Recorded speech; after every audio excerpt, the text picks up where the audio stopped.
We skipped the next one. Showtime Califas, Showtime by 100. Showtime. Okay. Showtime Califas. Showtime. Come on. Is anyone going to pick? Yeah, exactly. I think Showtime. I'm not that drunk. Yeah. What an amazing Sunday of football. I mean, it's like I said, it's weekend Sundays like that just make you love the game. You know, shout out to Showtime.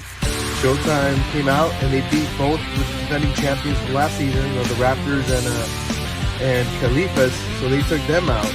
So there was just a lot of great football yesterday.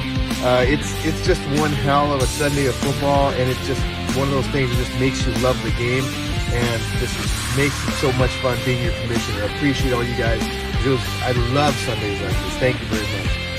Well, Caker is a different quarterback, Manny, when he's got a true deep threat. And this season, you could argue we have three. Marshawn is very difficult to guard one-on-one. He tracks and adjusts the ball spectacularly. D-Hop has great ball skills, cuts very aggressively at hard angles, at top speed.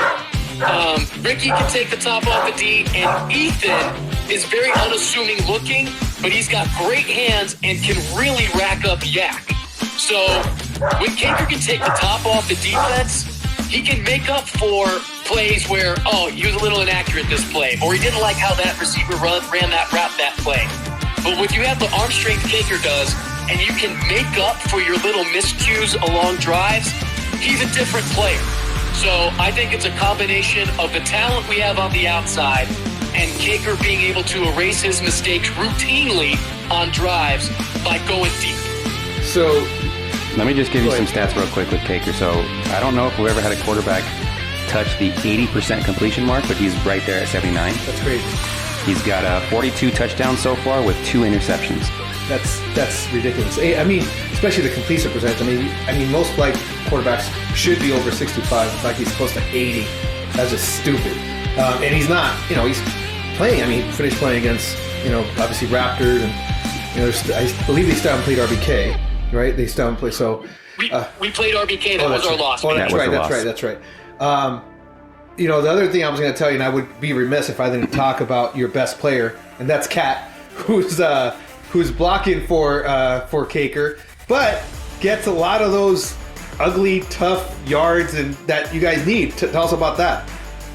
So, again, Manny, when we have real threats on the outside to take the top off the D can't help itself but want to play a little cover one to try and take away the home run ball to Marshawn or D-Hop or Ethan or even Ricky.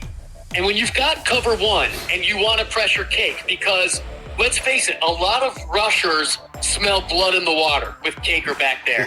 He's not as mobile as he once was, and Caker does not like to throw on the run. Despite being a better athlete than he looks to be, he would rather throw from platform, as most quarterbacks would.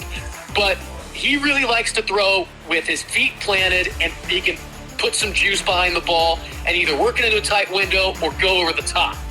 So when the rusher smells blood in the water, they can't help themselves. They want to rush, and they think they can really kind of bully Kat.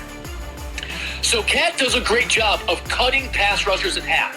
Obviously, she doesn't have the upper body strength of most of the diva pass rushers, but she doesn't try and stop them.